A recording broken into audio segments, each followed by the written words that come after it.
السلام علیکم ناظرین، اردو ٹی وی چینل میں خوش آمدید۔ ویورز، ڈرامہ سیریل مجھے خدا پہ یقین ہے کہ نیکسٹ ایپیسوڈ میں آپ دیکھیں گے۔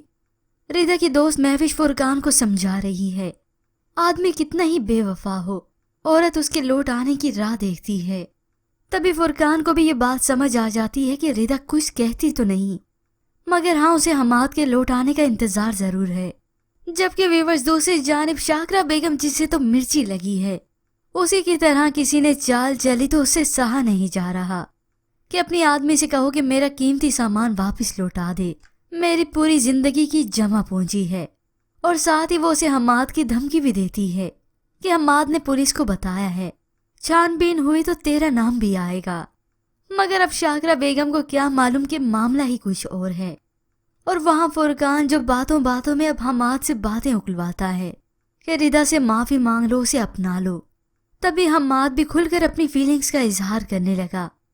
تو اسی وقت ردا اندر آتے ہوئے یہ ساری باتیں سن رہی ہے۔ میری سمجھ میں آ گیا ہے، میری زندگی کو تباہ کرنے کے پیچھے سب سے بڑا ہاتھ نازنین کا ہے۔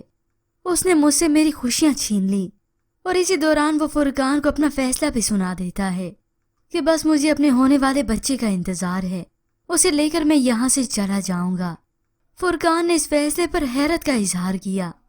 تبھی حماد نے اس کی وجہ بھی بتا دی کہ ویسے بھی ردا مجھے کون سا معاف کرے گی، اور اگر معاف کر بھی دیا تو نازنین اور میرے بچے کو کیسے اپنائے گی۔ اب یہ تو حماد کی بھول ہی ہے، وہ ردا جس نے کیا کیا قربانیاں نہ دیں، اب بھلا وہ ایک معصوم جان سے کیا بیر رکھے گی۔ خیر ویورز، یہ سچائی تو حماد کو معلوم ہی نہیں کہ نازنین کبھی ماں بن ہی نہیں سکتی۔